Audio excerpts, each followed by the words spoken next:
I'm wearing my jacket, but bullshit, I'm still too cold. Man, I fucked your bitch, she feel that from her head to toes. I need this guap, I couldn't care about my wrist and froze. Tryna hit that belly like home, man, now your girlfriend wanna whoa. Racism is taught, so obviously you need to teach the younger generation differently to love one another and judge people based on their actions, not based off their colour and such. Yeah. As well as I feel like, again, understanding one another's culture.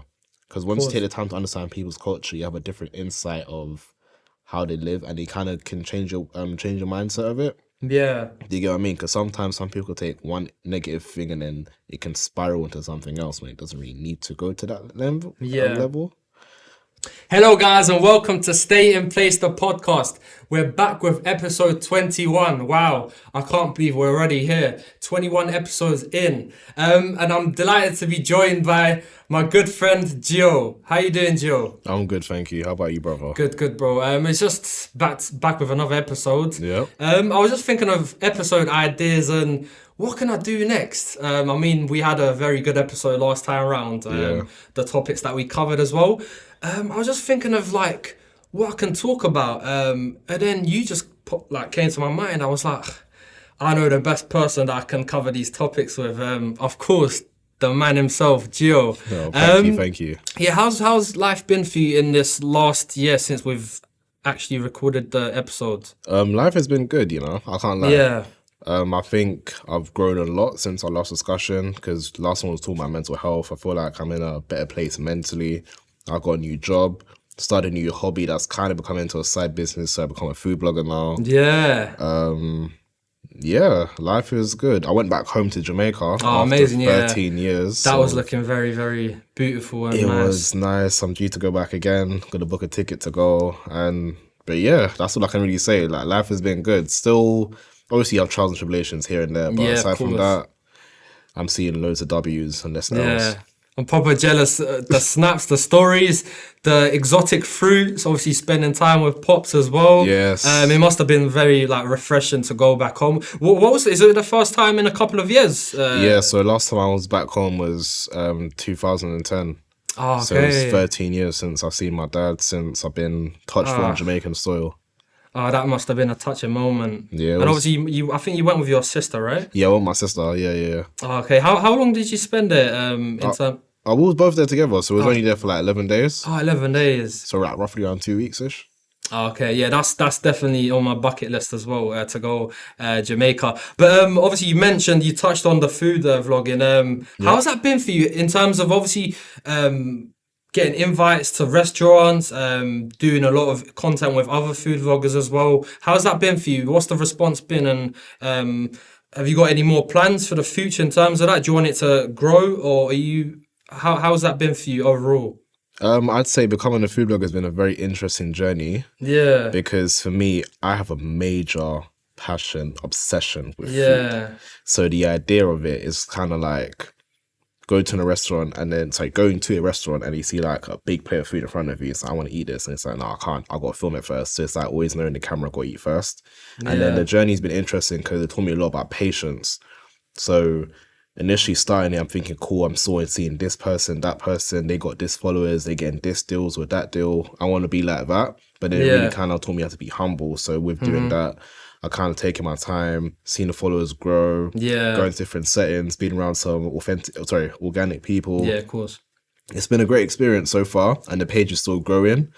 So for me, it's like I'm looking forward to seeing what this year entails for it. Yeah. But yeah, overall, being a food blogger is kind of cool. Like, you eat a lot of food, right? Like, it's so many, like, from desserts to obviously burgers, and from burgers to wings. I feel like they're the main thing that people eat nowadays. It's like when they see burgers or wings. It's actually so bad. And what people are sleeping on as well is vegan food. I've recently been tapping into vegan food as well, and it's actually pretty good. I went to a place in Battersea, I forgot the name of it, but they specialize in like vegan burgers. Oh, okay. I didn't know the difference between it. Like, it tastes like beef, but it was that good. It was really good. Yeah. But overall, being a food blogger, it's great, man. It's good. Plug your social media accounts. I'm Giovani the Foodie on Instagram, TikTok, and YouTube now as well. Okay. So I'm doing loads of YouTube shorts. So that's Giovani the Foodie. Okay, so that'll be in the description as well. Yep. So you guys can go and follow Gio on those social media accounts. But the reason so the reason why we're here today, Gio, Yep. I want to get into a topic that is very touching. I know personally as well, like it's something that you want to cover as well. So the topic that I want to cover today is racism. Okay. So that is something that's unfortunately still going on in this day and age. So I just want to get into it and just talk about what can be done to stop racism, how it needs to be addressed. But I want to start off with your experiences of racism, Joe. I think we spoke in the last episode about your experiences of it. However, we wanted to save that for another episode. Yes. So I feel like now is the right time to talk about it. So if you want to just go back in time and just give the viewers a good understanding of your experiences around racism and what you did to move on from that. If you have moved on from it, I know it is something that's like really touching. So yeah, how it is with yourself? What your thoughts are about racism? Well, my thoughts on racism, of course, I think it's something that's not good. It's quite disgusting to think that people judge you and treat you differently just based on the colour of your skin and probably where you're from as well. In terms of my experiences, I'd say I have numerous experiences. The one that always comes to mind is the one with my name in particular. So my name's actually Giovani and I come from Jamaica. Surprisingly, Giovani is an Italian name and there's quite a few Jamaicans called Giovanni, which a lot of people don't know. So when I was working in one of my previous retail stores I worked at, a man actually read my name and asked me, he was trying to look at me and just like looking at me, looking at my name, looking at me, looking at my name. I'm like, is there something I can help you with? He went and said, yeah, your name. Like, oh, where's it from? So me being me, I'm proud of my name. So I'm like, oh yeah, my name's Giovanni. He said, oh, so where are you from? I'm from Jamaica. Oh, why would your mother give you that name? Why would she give you that name? Like, you're a person you don't need that name. You don't deserve that name. So it's like, what do you mean deserve that name? Like, what are you trying to say? And like, so for me, it made me kind of feel a bit weird because like, so what do you expect me to be called? Someone like Jamal, Hakeem, Rakeem, Winston or something like that. Do you get what I mean? So for me, it kind of made me feel a bit uncomfortable. But then it kind of taught me to kind of be proud of my name. And it's also a conversation starter as well. Of course. So say when I apply for jobs and they see Giovanni, they expect him an Italian man. And then when they see Jamaican, they're like, oh. And it's like, yeah. Especially my last name as well, which I'm not really going to kind of say on the camera. But yeah. Yeah. Another experience I would say was, what kind of experience can I say? When I was working in hospitality. And basically, it's actually quite a funny story when I think about it now. So there was basically, I had to go in the back and bring out fried chicken. So obviously, black people stereotype love fried chicken. So we ran out. So I said to the kitchen staff, oh, we've run out of fried chicken at the front. Like, are you guys making any more, prepping any more? So the guy, a middle-aged white man, basically looked at me and said, oh, you ate all of it. And I was like, ha ha ha, you know, like that kind of awkward laugh, like, ha ha, like, chicken. No, you ate it. No, you see the greases around your mouth and you got the crumbs around your mouth. And literally all the kitchen staff started laughing and they're all white. Yeah. So for me, it was like, oh. At that time, I didn't say anything because I was quite... You weren't expecting it. I wasn't expecting it and I was quite timid at that time as well. Yeah. So for me, it was so you didn't know how to react as well. Yeah, that's one of those ones was like, oh, like, what do I say? And I just kind of slowly crept out of the kitchen. And that was my last time of working over there. But... my experience has kind of shaped me to how I am today. In the sense of I'm very proud of where I come from. I'm proud of who I am as well. And it kind of made me use some negative stereotypes to my advantage as well. So like, even for example, like wearing like certain clothing, for example, people feel like, oh, because I'm wearing, let's say like I'm wearing like a night tech tracksuit and as a black man walking through like an area, for me, it's something I'm wearing comfortably. And then I'm quite a person that's quite antisocial, so I like people to leave me alone. So when people see me, they're already like danger and they just kind of move away. So I kind of use that for my advantage, even though it's not a good one, but it's something that I still do. Do you get what I mean? Yeah. But racism, to answer your question about what I think that could be done, I feel like understanding different people's cultures. Of course. So for me, I worked in an organization within the Jewish industry, Jewish community for like a year and a half. and it made me kind of all stereotypes and misunderstandings I've had, it kind of changed because I got to work within that community, understand them as people. So whenever I was faced with anyone that was Jewish or anyone that said anything stereotypes about Jewish people, I was able to say, you know what, no, this isn't true. This is what it is. Until you're actually around a group set of people, you kind of understand them better. So I feel like racism is one of those ones there people need to kind of understand, like take a time to actually understand people's cultures and such. Of course. And then also to judge people based on skin color, I don't think that's right as well. And I feel like even kind of from that kind of creates like different boundaries for people, especially like as a black person in Jamaica. You got people, I'm more favored to other people because I'm more of a lighter complexion, and then that's why people do skin bleaching, when I believe, this is my saying all the time, black is beautiful. Of course. No matter what shade you are. So I feel like it's just one of them ones there you got to kind of come out of the mentality of thinking just because I'm a lighter shade than someone, have some sort of superiority to them, which is not the case at all. Of course. But I want to ask you though, like whilst on the topic, so I always hear people talk about stereotypes when it comes to black people and such when it comes to racism. But as a Turkish person, what negative impressions do you get? So what kind of type of things do you face as a Turkish one? So the type of things that I face as a Turkish person is like so in terms of, obviously I'm actually Kurdish, so I'm from Turkey. Sorry. So I'm actually Kurdish, but from Turkey. So what it is, there's been a civil war taking place in Turkey for years and years and years, because obviously there's a thing where Turks don't like Kurds and Kurds don't like Turks. Funny enough, I was actually having a conversation with a couple of work colleagues the other day, this week, and they were just like trying to get an understanding of the culture. They were like, so are you Muslim? I was like, no, I'm not Muslim. So they're like, so what's your religion? So obviously I explained it. I went into more depth. So I mentioned I'm Kurdish. Even though I'm from Turkey, I'm Kurdish. They were like, so like Kurdistan, like is their country, like, because we hear like Kurdistan. So I'm like, specifically, there isn't a country called Kurdistan, but obviously Iraq's like they love to be known as Kurdish people. But in terms of that, what I feel about it, it's like, obviously it's not a good thing, because it's like Turks are not gonna like Kurds and Kurds are not gonna like Turks, but it's like we're all the same. It's like, why is this civil war going on? You're going back to the 70s, 80s, where a lot of things happened where... So what negative like things, or I don't want to say phrases, because I don't want to make anything offensive, but like for example, like what's something that people would say about like Kurdish people? So for example, if you want to like break it down, so Kurdish people automatically are called terrorists. Okay. So for example, we have this group called PKK, and they usually live up in the mountains, and they come down and they kill a lot of Turkish soldiers. So when someone thinks of Kurdish people, they automatically think of, oh, that person's a terrorist, that person's not a good person. However, that's not the case, because it's like not every Kurdish person is in the PKK or is a terrorist. Right. However, unfortunately, that's the first thing that comes to their mind. They're like, oh, you've killed a lot of our soldiers, you've killed a lot of our people. Right. However, back in the day, obviously, there was this issue of obviously Turkish people burning Kurdish people, which I don't really want to go into too much, because I'm not coming from a place of hatred. I feel like we're all the same.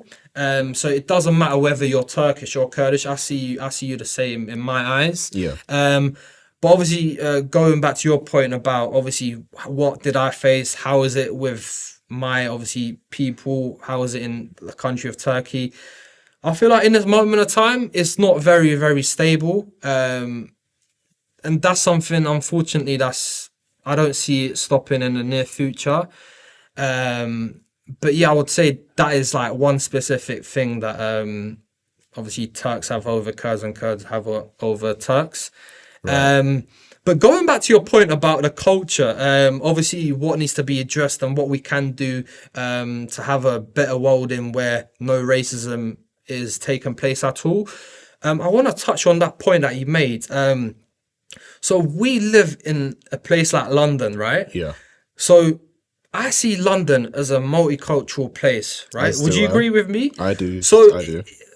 it's so frustrating to see racism still taking place in a place like London, even though it's like quite multicultural. So you have people from China, you have people from places in Africa, obviously Europe, but we still aren't able to blend in and like get on and just grow together and understand each other. So it's like, what more do we need to ask for, like, other than a multicultural place? Because honestly, in my opinion, when I see people marrying people from different cultures, that makes me so happy, because like people actually understand their background. I recently had a family relative. She actually married a person from Ireland, and I was like so happy for her, because I was like, she actually understands the culture. We had to go to the ceremony. It was like proper like Irish music, Irish folk dances. It's like they were able to blend in. The reason why they get on so well is because they understand both of their cultures. Funny enough, going back to like obviously my culture, we're Alevi. So I spoke to the gentleman, and he was like, "Oh yeah, I'm Alevi now." Like he's proper like engaged with it, the culture. He wants to learn. He wants to find out more about the culture. So it's like, my question to you is like, what more can be done than having a multicultural place to eventually just stop racism? What do you think needs to be done? Because you did touch on the culture a bit, but what more needs to be done? Because we are one eventually. Like, so it's like, what needs to be done for people to just come together and understand that skin color, you can't define anything just based off of like skin color. Like that person's white, that person's black. Like we're all the same, really. For me, I mean, I'm not really an expert in terms of saying what can be done and anything like that, but at the same time, I feel like, again, it's understanding everyone's culture. Mm-hmm. It goes back to the same but point, then also right? racism's also is taught as well. Yeah. And it starts from also parents, because if you think about it, as you said, London is a very multicultural place, and I 100% agree with that. Especially from the secondary school we went to, we went to school for everyone from everywhere. But I do feel like it's just more the older generation as well, because of how some older people are stuck in their ways of how they saw the UK before, how they were raised up. I feel like, obviously cutting you off, but how they were raised, I feel like the older people are more back-minded. So they're like, oh, this is how it was in our time, so our kids need to be the same. However, it's not going to be the same, because our generation is different. We have new ways of adapting. So it's like the older generation need to adapt as well. It's not just being back-minded, oh, that's how it was back in the day, so my child needs to be like this as well. So I totally agree with your point about obviously the older generation as well. Yeah, I feel like they have a bit to contribute to it, because obviously they're kind of, when you use a certain thing, like a certain way of life and how things were, you got to kind of view people and also what they hear as well. Because remember, I believe racism is taught. So you can be like, okay, you're taught to hate this person and you disagree with them. And sometimes people have to follow each other because they don't really know why they hate someone. It's just a thing of like, oh, of course, we know just to hate them. Or someone may say something about them and then you have that certain view about them because of their nationality and stuff. Like, you get what I mean? That kind of thing. So again, to answer your question, I feel like racism is taught. So obviously you need to teach the younger generation differently to love one another and judge people based on their actions, not based off their color and such. As well as I feel like again, understanding one another's culture, because once you take the time to understand people's culture, you have a different insight of how they live, and you kind of can change your mindset of it. Do you get what I mean? Because sometimes some people take one negative thing and then it can spiral into something else when it doesn't really need to go to that level. So yeah, that's just my take on it. But as I said, I'm not really an expert, so I can't really say what can be done to stop racism. But that's just my 2 pence in the conversation. I mean, it eventually does lead back to the same point that we made about the culture. Because I don't know yourself, but I've seen a lot of people converting nowadays. So they might be Christian, but then they might convert to Islam or vice versa. So it's like, once that person does get to know that culture or that religion, it does get them thinking about, oh, like, I want to be one of them, or I want to be one of them. So it does go back to the same point of just getting to know that culture, to see how it is, getting a real understanding. That's why a lot of nowadays I watch a lot of like documentaries, because I feel like documentaries like are very detailed and they explain like cultures, how they are. That's why when I meet new people, I'm always constantly asking questions. So how was your weddings? What do you guys usually eat for food? What's your traditional dish? How is it in your country? Do you go back often? Yeah, So it's like just finding out. That's kind of linked back to, sorry to cut you, even my food thing as well. I feel like growing up, you kind of get negative impressions and stereotypes about certain cultures' foods until I started this food blogging journey. I've actually tried dishes from different origins of the world. For example, I eat Nigerian food, Indian food, soon to try eating Korean food, soon to try Romanian food as well. Because you're kind of told like, oh, just because of appearances or smells or names of food, you get kind of put off of the idea. So for me, I'm kind of breaking down barriers for that, because at the end of the day, I am an adult and I want to broaden my knowledge, my horizons on certain things. I don't want to be limited to what I only know or I grew up around. This world's a very big place. So for me, I need to try everything. Do you get what I mean? Yeah, of course. I feel like that comes with maturity as well. Oh yeah. Because like you touched on it, if this was like secondary school times, we would hear something, we'll be like, no, that's not for us. That's not for us. We'll be a bit laid back. We'll be like, I'm not sure about that. But nowadays, like as you've grown with age, you've matured more. You want to try new things. That's my like go-to nowadays. I want to try different cuisines. I want to go to different countries, see different cultures from my perspective. I mean, someone telling you and you experiencing it is totally different. For example, I've booked flights to go to Dubai in June. People are telling me, oh, I'm not really sure. It's probably like London. But then some other people are like, oh, like it's very, very nice. So it got to a stage where I was like, you know what? I'm going to take this into my own hands and I'm actually going to book a flight and go see the country for myself. Because it's like you can take opinions, but then everyone's going to say different things. It's like when you first start a job, people work differently, people coordinate differently, people operate differently. However, it comes down to how you organize yourself. Everyone's got a different way of working, organizing themselves, treating their day-to-day life. But I feel like it just comes back to the same point of you got to just experience it for yourself. You got to try new things. But going back to your food blogging, so in terms of obviously trying different cultures, meeting new people from different backgrounds, how do you think that's like changed you? Have you got a better perspective on like different cultures? Would you like to maybe fly out to different countries? Oh yeah, most definitely. I feel like a lot of places that like, sorry, to answer your question, I feel like it broadened my knowledge on a lot of things as well. So eating different cuisines from different countries and such. Yeah, of course. It kind of made me realize, so the food I'm usually like eating as a Jamaican, like curry goat, oxtail, that kind of stuff, and eating stuff like a lot of cultures, a lot of their food's quite similar to Jamaican food as well. And then so kind of like, oh, okay, this is familiar. It's just probably got a different name or just made differently, or the seasoning, the spices are different. Yeah. And then meeting other people from different cultures, it's really refreshing because like I like trying new things and meeting new people. So it kind of again broadening my knowledge, makes me understand things differently, maybe even look at life differently because different cultures, people their walking life is different from everyone else's. You get what I mean? And then it has made me want to travel to different places because there's quite so many different places around the world that I haven't necessarily wanted to go to, and now it's like, okay, so my bucket list, just because I was scared of like going to places and being viewed as like, oh, as the probably one of the few black people where maybe I get stares or maybe I could be sexualized because I'm the only black person there as well. So you get what I mean? Yeah. So for me, it's like, you know what, I'm just trying to break down them negative barriers and thoughts and just say, you know what, I'm still doing my thing and let's go. I feel like it goes back to a point where it's like a lot of countries and foods get like stereotyped. So it's like, oh, you shouldn't go to that country. You shouldn't go to that country. That country has a lot of crime rate, or that country's racist. Everywhere's got crime. Yeah. So it's like, but this takes place everywhere. That's why, obviously, we're mentioning London because we live in London. Even though we live in London, we see this from our perspective. However, you might have countries in France, or you might have countries like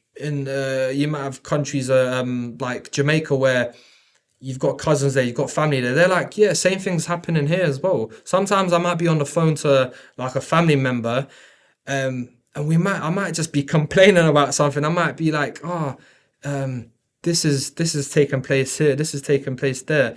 But then they're like, oh, like you're expecting them to be surprised by it, but then they come to you with a reaction of, oh yes, it happened here as well, it's happening here as well. And then it gets you like a bit like you get a bit shocked. You're like, wait, what? Like it must be happening all over the world. It's not just like where you live. However, stuff like this is like racism, especially, is taking place everywhere.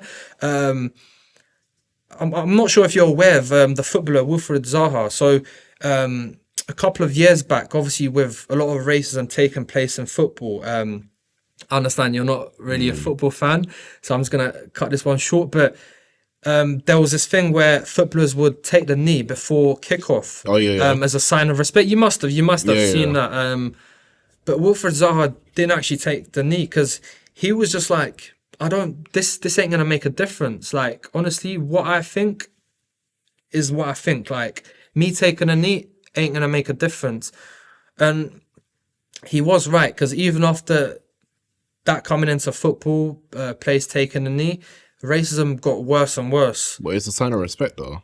It is a sign of respect. So personally, I would take the knee, but everyone has their own opinions and views on the whole matter.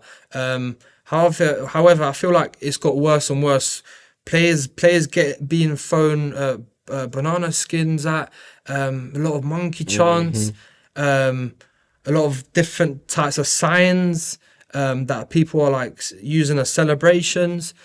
So that's why I really wanted to touch on this topic, to see like what your opinion is on it. And like I said, I think it's disgusting, and a lot of it always happens towards black people. Yeah. And I don't know why we always have to get the fight all the time. But not saying that not take away from anyone else's struggles and such, but I can only speak as a black man living in London, seeing all these things, why we get the fight all the time. I don't know why, what we did to people, why they hate us so badly, but I don't know. But yeah, I always see it, hear about these things happening, and for me, again, like I said, understanding cultures and also racism is taught, but then when you have a certain generation that's being taught these things, so you got old generation teaching younger generation, it's something that's going to keep happening. But then it's for us now, or anyone that's kind of understanding and you got that kind of hate in their heart, teaching the younger generation that this isn't okay. So then it's kind of like they can educate the older generation as well, for them to kind of, you get what I mean?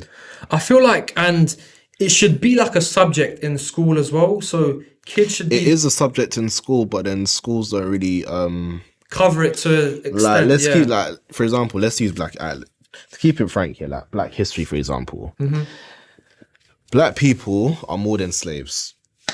We're more than slaves. Since I've been in secondary school, primary school, the only thing they ever taught us is that black people are slaves this, we're slaves that. And then we're also kings and queens in our countries. We've made massive contributions to the workforce. Sorry, not the workforce, but like building industries up from, like, let's say, like physically building, as well as doing groundbreaking work. Like, we do a lot of stuff. Yeah. And create history even through music as well. But those kind of things don't get kind of pushed out. It's always a thing of like more of a reminder of like, yeah, we could understand it, but why can't we get praised the same way? How people say, okay, this famous inventor was this person or that person. Do you get what I mean? So with black people, slaves were slaves. It's just like a constant thing. Yeah. So I feel like in schools, they need to kind of look back at their system of what they're trying to teach black people, especially young black kids, because when I was in school and then they put in roots, that was very uncomfortable for us to watch. Understand it's a reminder, but then it's like, why can't I see myself as something good? Yeah. Do you get what I mean? So it's kind of like, oh yeah, black people's wearing chains and stuff. And then when you think of black people in chains, it's like the closest thing to us in chains now is like prisons kind of thing. So it's like there's always like a negative connotation when it comes to blackness, when it's like that's not always the case. Do you get what I mean? Yeah, of course. So I feel like, that's just like a stereotypical thing that, like... So I feel like when it comes to the education system, I feel like I understand you can let people know about the dark side of history, but also look into black history in depth and kind of bring up some actual positive role models. I understand you guys got like, for example, Martin Luther King and such, but then it's also other black historical figures that's doing great things, or even tell the kids the truth, like we were kings and queens in our countries as well. It wasn't like we was doing nothing. Like we had systems that were functioning in communities and such. Do you get what I mean? Yeah. Just because maybe different to what you're used to, doesn't mean that it's not good. Do you get what I mean? Of course. So yeah, so again, education system, I feel like they need to just tap in and look deeper into the history thing and change it. Yeah, of course. I mean, yeah, there are ways of, as you can see, there are ways that we can raise awareness and we can put a stamp into a place where kids are taught about the past, not in just a negative way, but in a positive way as well. And I can already see a difference happening, even though with racism, that's just unfortunately something that just takes place day in, day out. But I mean, examples, I think we have the first black doctor, so Doctor Who. I don't know if you're a fan of it. Yeah. So we've got the first black Doctor Who now. So that's like something positive. Yes, I mean, it's a great thing. Yeah, so even if you're not a fan of Doctor Who, I'm a fan of Doctor Who. So that's a massive thing for me. That's a massive step up for me. So seeing stuff like that, like honestly makes me so happy. Even with football managers, now you're seeing more black football managers, even referees now, assistant referees. So I feel like, yeah, hopefully it carries on in that way. And we naturally just cut out the racism, but in this day and age it is a bit difficult, and I did want to touch on a topic, and I appreciate your views and opinions on that whole subject of racism. However, I want to move into another topic, politics. I mean, when I say politics, what comes to mind when I mention politics? Is it straight into like debates and parliament, or how do you look at politics in your perspective? What comes to mind? It's kind of like what you said about like what's going on in parliament and such. I'm not really a person that's really knowledgeable in a lot of politics, but I do share my own opinions on certain topics, but I try not to speak on things that I don't know. Cool. So one of the subjects that I want to touch on is the cost of living, Joe. So you're a father, so you got a son, a 4-year-old son. I know obviously your schedule is very, very busy. Obviously you're a working man. You do food vlogging as well. Obviously podcasting as well. And you got your other side hustles as well. So how is it? How are you able to do that? How are you able to juggle so much different avenues? Like, is it difficult from your perspective? Extremely difficult, but these are the things that you have to do in the cost of living crisis. Yeah, because everything's going up very high. So like prices are going up, but the wages are staying the same. So working full time, doing content creating as well as other things, and being a parent, it's like I have to make sure I keep my head above waters at all times, and also thinking about the next step, the next side hustle if something doesn't work. Do you get what I mean? Of course. So yeah, the cost of living crisis, I'd say that affects me firsthand. Yeah. Because like I like do struggle sometimes. Sometimes I'm good, sometimes I'm not. But yeah, it's just one of those things that I feel like I'm one person, I can't really speak on what needs to be done. I just feel like the government needs to just take their time and actually look at what they're actually putting their money to and how they can actually help out other people, rather than just putting it into stuff that we necessarily don't need at this point in time, or involving us in things we don't necessarily need to be involved in as well. Yeah. But again, I'm not really a politics person, so I don't really know the ins and outs of what's going on. That's just my own personal opinion of the matter. Yeah, I memean, you can just do as much as you know. Yeah. I mean, everyone's just out here hustling. You get it, like having not just having plan A's, but having plan B's, as you touched on. You should have like different avenues as well, in case one business don't go the way you want it to. But in terms of mortgages and homes, like I see nowadays, I see a lot of people moving outside of London. A lot of like friends and relatives of mine are moving to places like Cheshunt, even though it is close to London, it's defined outside London. So it's like, you can't really blame people for doing that, can you? Because London, the place that we live in, is very, very expensive, even a 1-bedroom flat. So how do you see that going forward? Are more people going to be moving outside London? Yeah, I agree. A lot of people are going to be moving outside London because London, the cost of living is becoming very expensive. Yeah. Like, congratulations to the people that moved out and such, but I feel like a lot of people within our generation, and sadly maybe the younger generation or a bit older than us, quite a few of us are still at home. And it's going to be quite of a struggle for us to move out because the house prices have gone up. Yeah. And a lot of us, it's going to be it's one of them things where a lot of us will still be at home. But in terms of what you originally asked me about people moving out of London, you're going to see more of it because it's cheaper. You can't blame people, can you? No, you can't blame people at all. Like everyone's got to do what's best for them and what works for them financially. Yeah. And financially, moving out of London is looking like a very, very sensible thing to do.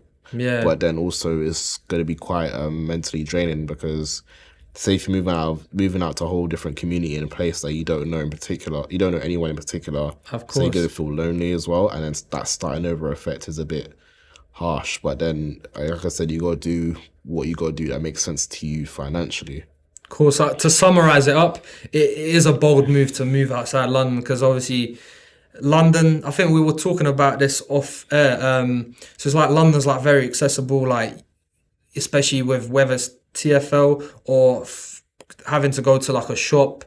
Like most things are on your doorstep. So obviously moving outside London, you might not necessarily feel homesick, but obviously what you got to do, like London has everything that you need to basically like do, and it has a lot of like in terms of like obviously we did mention it's like a multicultural place. So if you're looking for like a specific restaurant or a place to go, London's the place for you. It's accessible. Yeah, basically. So it's like very, very accessible. Also in terms of bills, and I mean we're on the subject of cost of living, bills. I feel like everything's rising daily. Obviously, someone that creates food content, Joe. Pricing, like foods-wise, I feel like the food I used to get back in the day for a couple of quid is like 10 quid now, and that makes a lot of difference. Like, how is it from your like perspective? Like, you're paying more bigger prices now, right? I'm assuming. Yep. For example, like a Turkish restaurant not too far where I live, they so before I used to get like a chicken sheesh and chips with salad and bread for like £8, and that was a regular meal. Now it's 15. So like it has like everything's gone up. Difference. It makes a big difference. Yeah. Because say if you got that one tenner and you're like, you know what, I'm gonna go down to the shop and get myself a little chicken sheesh and I'll be alright. Yeah. Now I'll go find an extra £5 just to make up for it. And everything's becoming like the price of food and stuff, and then bills in general, like even like utility bills is quite expensive. Grocery shopping as well. Like the amount of groceries you can get for £100 now is like little to nothing. It's a bit rough out here. Yeah, no, it's totally rough. Even with like energy bills and like electricity and even like TV license. Like my bill came in the other day for the TV license. It went like I noticed it went up by £10 from last year. It's like this does make a big difference. Like things are just rising. Even owning a car, you're just paying for insurance, petrol. It's like road tax. Like I feel like everything's like very, very expensive. And people, I don't know. Obviously here it's different, but back in Turkey, from like what I'm being told and what I saw when I went back in summer, people are only able to pay for rent. Their wages only just about cover their rent. People don't even have money to spend on food, on their family, on their kids. So it's like people trying to leave the country, like literally flood the country, go to Canada or France or England. Because it's like, what can people do in that situation? Seeking better opportunities. Yeah, to obviously seek better opportunities. But places like London is not any better because it's just expensive. When people define London, when I see when I have cousins that come from different countries to London, I'm like, what, do you like London? They're like, yeah, it's like proper nice, but it's just too expensive. It's like I try to encourage people to come to London more often, but it's like their take on London is it's too expensive, really.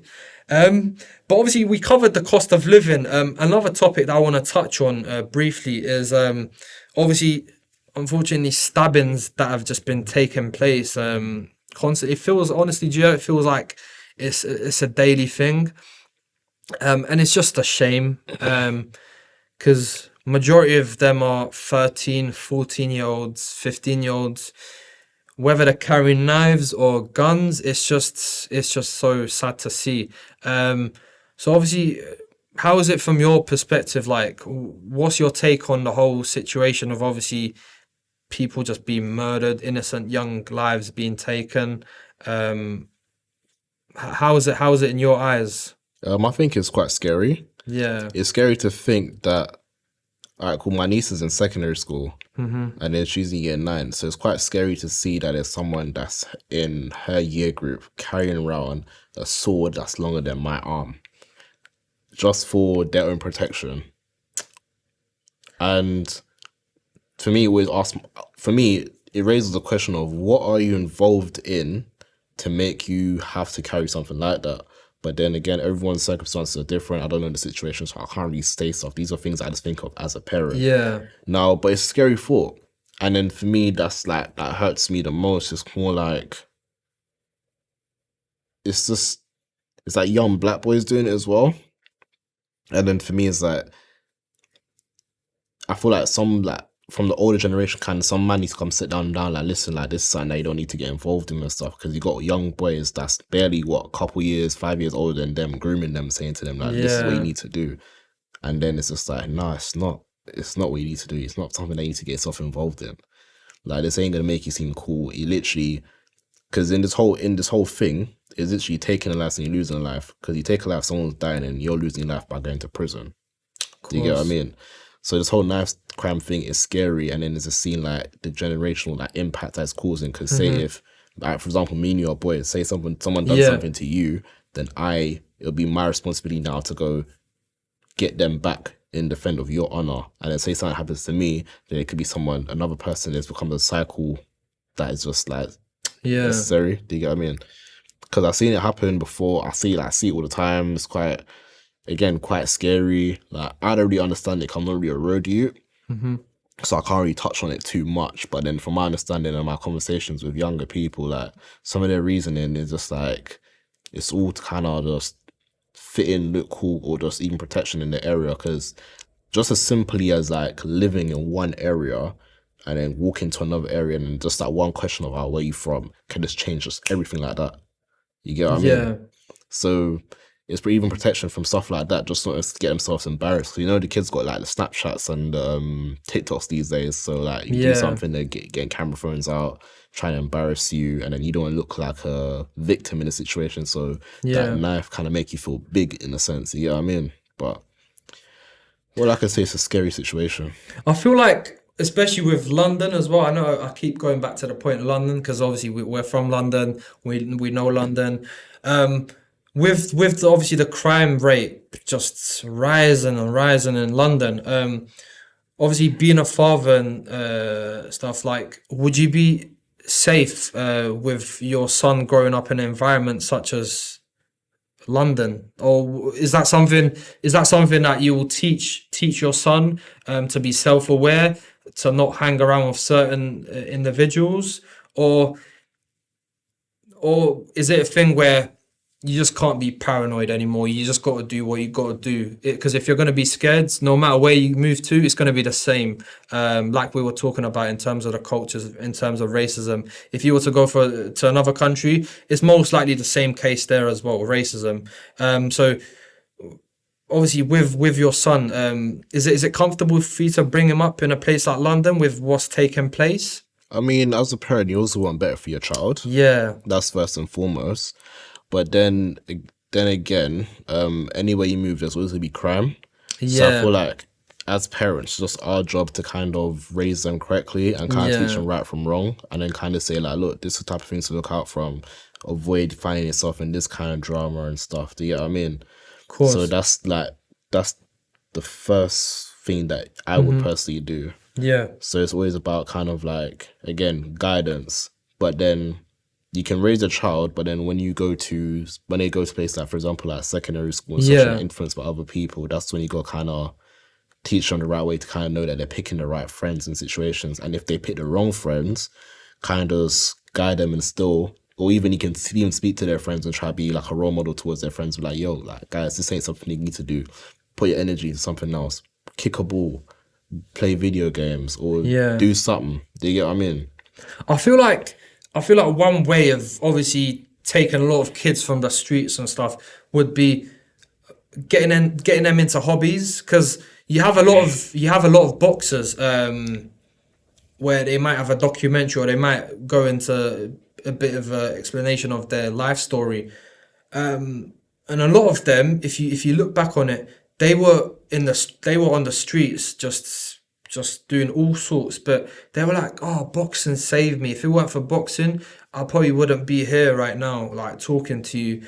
So I feel like going forward, I feel like kids need to pick up more hobbies, whether that's playing football. I agree with you, but I also feel like it's role models as well for me personally, because I feel like growing up in the area that I grew up in and like the stuff that I've seen around me, I was like, I could have easily went down that route. Do you get what I mean? Yeah. Like I could have easily been a road you. I could easily be doing what I would even be on this podcast right now, kind of thing. But then for me, I've always had it in my head of like, there's more to life than this. That's just my personal mentality that I had. And then I always try to kind of push them gems onto like family and friends and such, but not everyone's trying to see the same things. And that's why some of them, they are where they are now, kind of thing. Of course. But I always feel like it's down to like positive role models, because growing up, you'd see, for example, listen to music.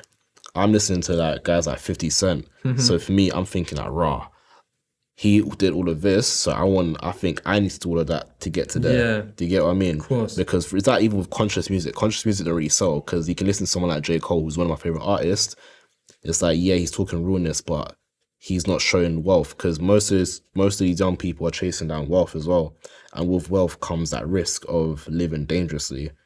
So if you kind of like, if a lot of some rappers can even be kind of real with what they're doing, like saying like, look, yeah, like this is what you can get, but this is what happens with it. So like, it's your choice. Yeah. Or even again, like positive role models of a lot of young people like, oh yeah, this guy's making X amount of money selling wherever he's selling, but then they'll frown upon someone that's a plumber. When a lot of these roadmen, they're in college studying to be a plumber, who's making not the same amount of money, but good enough money to take care of themselves and their families. You get what I mean? So you need more of that positive influence around. Yeah. And that's why because I'm actually a youth worker as well, outside of everything, that's my actual profession. So like, I feel like the government should even put more money into youth clubs as well. Because when you had like youth clubs, that was kind of like a safe haven for young people to just be young people, to kind of sit down, relax, do activities, get to know other young people. But now it's kind of like a thing of the night to do. I'm gonna hang out in a corner, then just do nothing, see someone look at me funny, then it becomes a thing. Yeah, you get of what I course. mean? So I feel like I need to put some more money into the government needs to push more money into youth services and stuff. Yeah. You mentioned the youth workers. I'm gonna save that for next time, Joe. So we can get into the whole obviously thing of you being a youth worker and how you see it from that perspective, because I'm assuming it's totally different. Yeah, it is. But honestly, thank you so much for your opinions today, Gio. We've touched a lot of very, very good, powerful subjects, and I'm sure people will listen to your strong views on them as well. What can the viewers and people who follow your content look forward to? Have you got any plans that you can share with them? Is there more content on the way? Content's always coming. Yeah. Just more food spots, different restaurants. I'm trying to do activities, maybe a bit of lifestyle, father and son content, that kind of thing. Okay. But yeah, and everything that I'm saying, these are all my opinion. I'm not an expert. Yeah. So please don't take everything that I'm saying to heart. If I said the wrong thing, I sort of clear that up, because I'm scared of the internet. Yeah. But aside from that, like, yeah, check in. I mean, of course, yeah. These are just our opinions and views on the topics. That people, I'm assuming, people have a lot of things to say about it. But that's what we have to say. I appreciate you obviously coming on, Gio. I appreciate it. Thank you so much for watching. That was another brilliant episode wrapped up with Gio himself. Hopefully I'm more consistent this year. I know I did mention that last year. But yeah, thank you again. Please like, comment, subscribe, share it. Tell a friend to tell a friend. Show your auntie, show your dad, show your mum. And yeah, peace out. I'm wearing my jacket, but bullshit, I'm still too cold. Man, I fucked your bitch. She feels that from her head to toes. I need this.